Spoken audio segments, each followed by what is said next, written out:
Hello everyone, my name is Ria. Welcome to Art and Yap, episode 4. Welcome.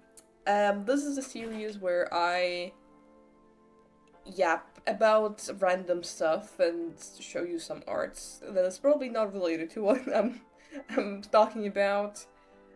But today our little topic is gonna be jollying, happiness, inspiration. I want to talk about something positive. Why I chose this topic in the first place is because I stumbled upon some like YouTubers who were like they made some art content. They were very nice about other people's art. They like drew on magma or com if you know what that is. It's like where a lot of people, a bunch of people can draw art at the same time. Mm, like they were really so positive about other people's art, and it made me so happy because what I'm used to a lot on YouTube is like rage bait content. I don't really watch it, but I get recommended it a lot. I'm not into drama and stuff or like politics, so it kind of makes me a little upset when I see it. But like these people were so incredibly nice, and I remember that I used to be like very into other people's art, like very just like getting inspired by like everyone, doesn't matter what skill level that is. And I was kind of like thinking that I need to rediscover that. I need to find inspiration in other people's art again, and it's such a cool skill to have, to find inspiration in literally everything, because you can you can find inspiration in everything around you, whether it be like amazing Michelangelo style portrait that you saw somewhere online, or chores, or like random doodle you made in sixth grade, you know? It's like about other people's art specifically.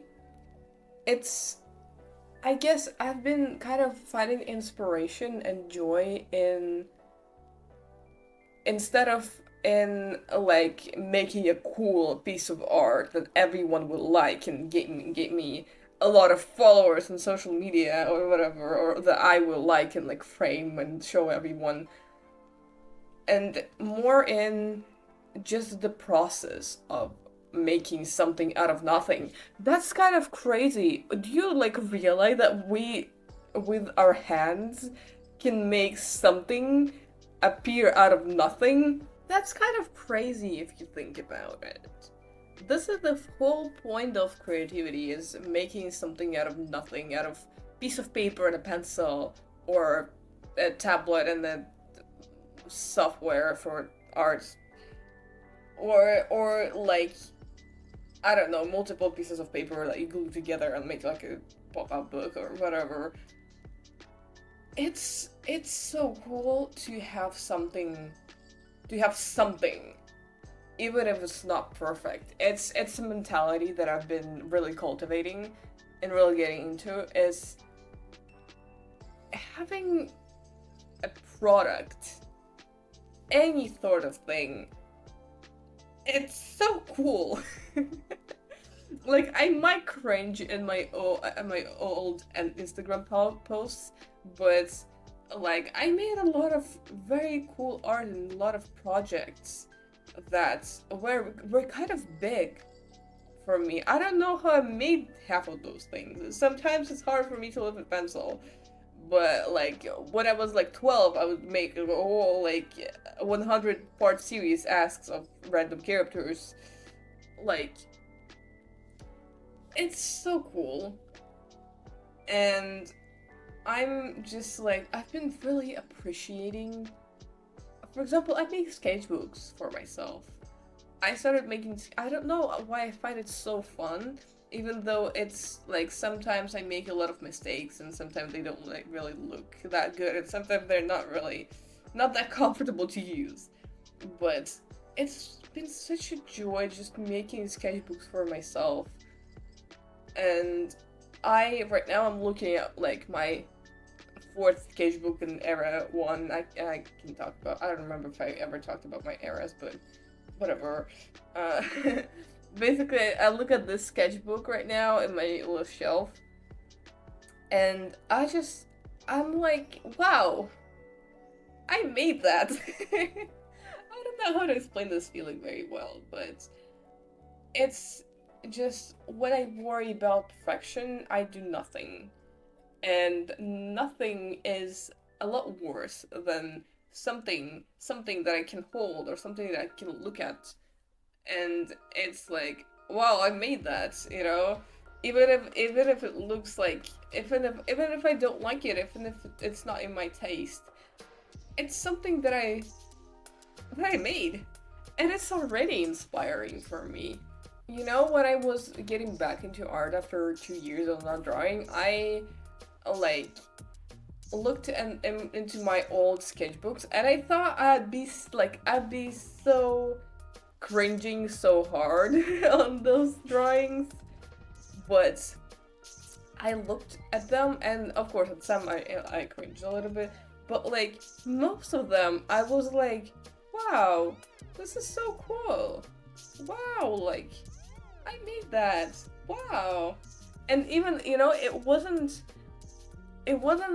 don't often, it's a weird thing about me that like sometimes, most of the times when I look at my like finished art, I think a lot of people, they get really critical of their art because like I made this, so therefore it's easier for me to be critical of myself. But like I often see right now my art as although somebody else made it, like through the how do I say this, through my eyes, but like this is, I don't know how to explain this. Like, yeah, like this is made by somebody else, and like if somebody else actually made this, I would be like, wow, this is really cool.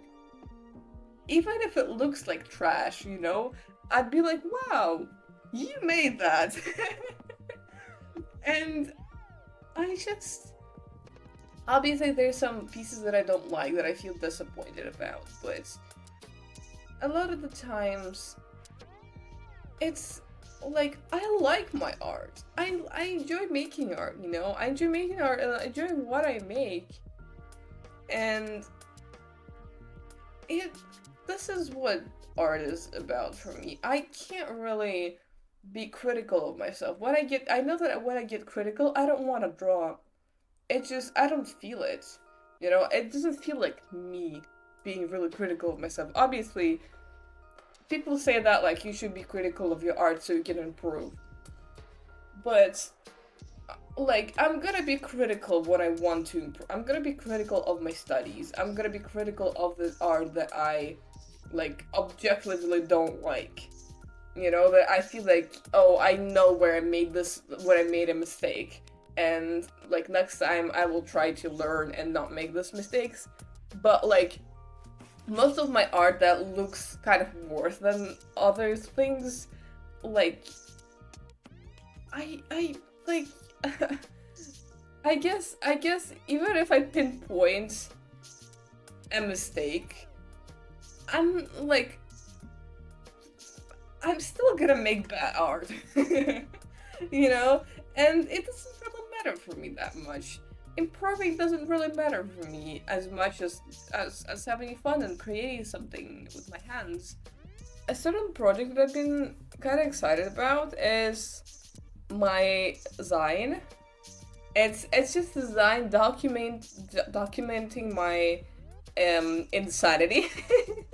I mean my brain, just like what happens in my brain, what thoughts do I have right now, what interests do I have, And I talked about this already, about like making a time capsule, and I've been kind of like, I feel like I've been a little hard on myself. I kind of wanted it to be bigger than it is, maybe, I don't know. And I've been kind of putting this expectation what should be in that dine instead of what I find fun. Like, I wanted to make what's in my bag, and I kind of started making it, but I realized that, you know, it's not something that I want to do. I wanted to make it, you know, very interactive, and like where you can flip my, like you can unzip, I guess.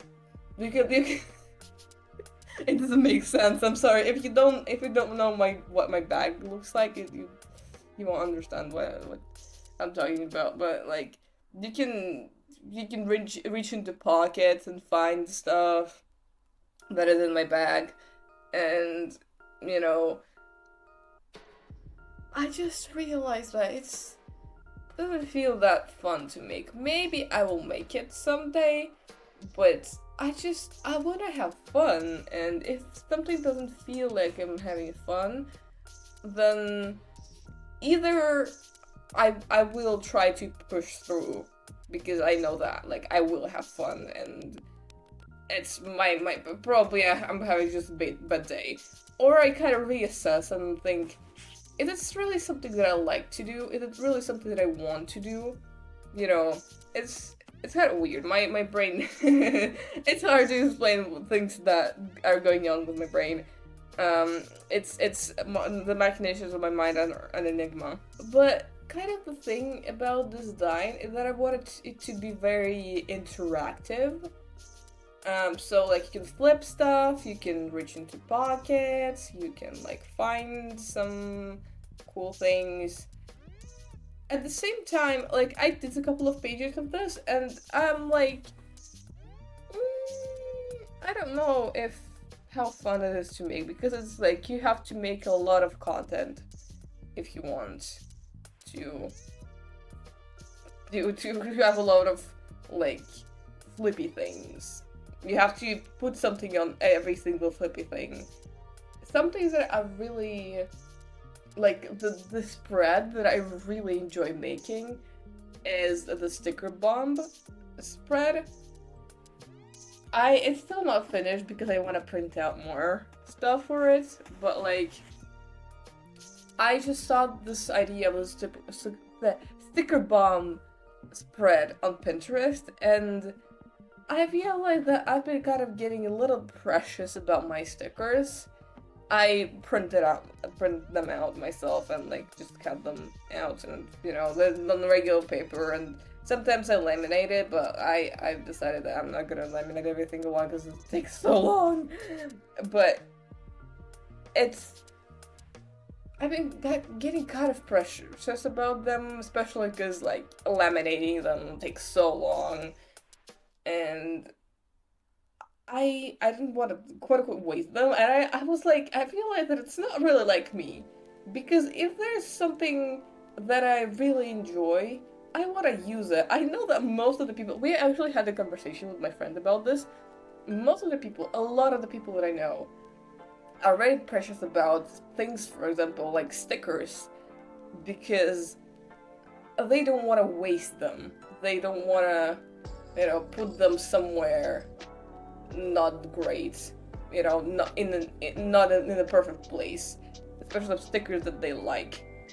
So they, you know, they just exist on a sticker page or whatever, somewhere in their drawer.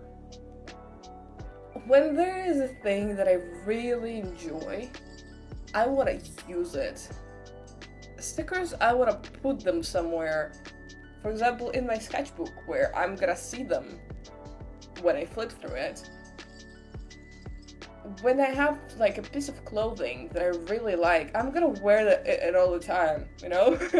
It doesn't matter how stained it gets, how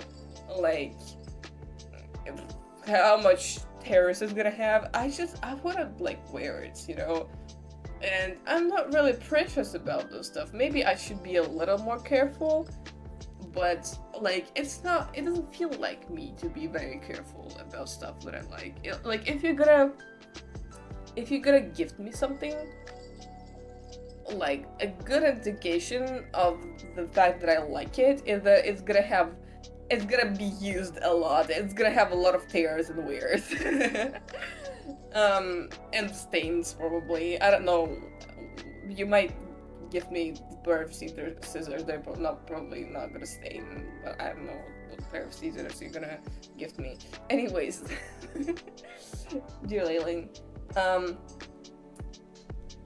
I like using stuff that I like.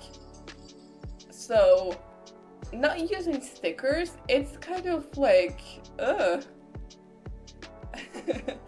doesn't feel like me at all. It's like my perfectionism is getting in the way. I'm like, nah. I'm just gonna use all the stickers that I like. All the stickers, especially ones that I think that are good to use later on certain pages. I'm gonna stick it on this page. It might stem from like me having ADHD and like if an object is out of sight, it's out of mind. And if I like something, I want to remember it, you know. I don't want to forget it. So I put stuff that I like in noticeable places. So, you know, I might remember something, or I might smile and, you know, think about something positive when I look at the sticker. Like, the sketchbook that I'm looking at right now, it has really cool stickers. It has only 2 on the front. Maybe I'm gonna add more there when I print out more. So, like, I look at them and I think, like, I really like them. I really like what I made. And you know what? I'm gonna have my birthday very soon. That's a very jolly thing. I used to, like, when I was little, my birthdays would be, like, the biggest event of the year. Like, I would plan out everything. I would, like, put on the list every person that I, like, liked. Not even my friends, just not even just friends, just people that I liked on a guest list. We would go somewhere and have like a party, and yeah, but like, I guess recently, maybe stuff that I like are very different. A lot of my birthdays in like since teenage years have been kind of lonely. I haven't really had like those big birthday parties, and like since I was a teenager, and I right now think like I kind of like it, you know. I just genuinely, what I want for my birthday, how I want to spend this birthday, is gonna be my 19th birthday. I just want to eat sushi with my family. This is the biggest thing that I want. And maybe, like, after my birthday, sometime later, like, bring, like, a cake or something to my church. And maybe eat sushi again with a young woman at the church.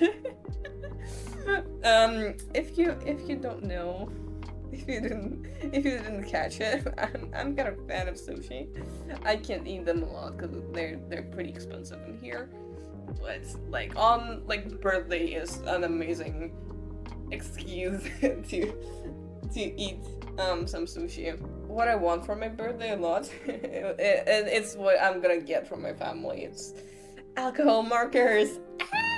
I probably mentioned them because it's my medium, okay? I'm gonna mention it all the time. If somebody brings up, it's one of the things that if somebody brings up alcohol markers, I'm gonna talk for hours about them. They used to be my hyperfixation when I was like a teen, and it's just my medium. I haven't drawn with them in years, at least 2 years, maybe more, I don't know. But there was actually a break before, like a couple of years I didn't draw with them at all. And then I picked them up again, and it was like butter. It was amazing. It's just, I felt like myself. I felt like I was gaining humanity. I felt this like I was on cloud nine. It was, oh, wow, amazing. Dude, I'm just, maybe my expectations are too high and I'm gonna flop with my new alcohol markers, because I'm gonna try a new brand. I'm gonna try a Hoo. I used to have Artix markers. I had a pastel set and also like a couple of sets of brand markers, mostly bullet nib. But man, I'm excited. In the pastel set, Artix one, it was very nice, but I felt like I didn't have certain colors, even though like it was very nice. I used to draw some pastel stuff, but again, I felt like I didn't really get like as you know, as the big range of color that I wanted, because it was pastel. Obviously, they're gonna be only pastel colors, but like with the Hoo, I'm gonna get a 48 set with like just like regular colors, and it's probably gonna have like, I'm pretty sure it has like kind of a big range of all the colors, you know, all the tones, the pastels, the dark ones, the mid-tones, and I'm really excited to try them. I'm a little like, I'm skeptical about everything those days, like maybe I won't like them, maybe like, you know, again, my expectations are too high, but also I'm just excited, okay? Even if I don't know the world when I wouldn't like drawing with alcohol markers. Like I picture them in my hand and like I just want to draw with them. And yeah, sponsors. If you're watching this video, 320 markers sets, please minimum. Dude, I would love to have a lot of alcohol markers, but no, not got the money. I sponsors. If you're watching this video, honestly, getting like materials from like companies, it sounds a lot of fun. I know that like YouTubers talk about how like it's a lot, like there's a lot more to getting a free art supply than just getting working with the company than getting free art supplies. But I want free art supplies. Okay, I'm getting a little greedy, but like sponsors. Okay, anyways, I love you. Thank you so much for watching. Thank you so much for listening. If you were drawing something on the background, please tell me what you were drawing and how did you like the experience of drawing. And yeah, please stay jolly. Don't forget to compliment your art friends. It's something that I love to do, is find an aspect of an artwork, even if like it's not that great, which is very subjective. I think all artwork is great. Find an aspect of like a certain artwork, especially when my friend sends it to me, and just like tell them it's like an aspect that I really like. Like, I like your shading. Oh, like your shapes are so good. Your line art is like amazing. And like be genuine. And I feel like maybe this habit it would help me to see my art in a better way. I guess maybe I kind of subconsciously, when I look at my art, I also try to find things that I like about it. Like, oh, I really like this pose, or this, like, the way I drew the folds in the clothing is really nice, or I like the character that I drew, you know? And those are my favorite characters of Venom. I'm gonna like every drawing of them. But yeah, I love you. Stay jolly. Compliment your art friends. Compliment yourself. Um, you are amazing, and till the next time. Bye!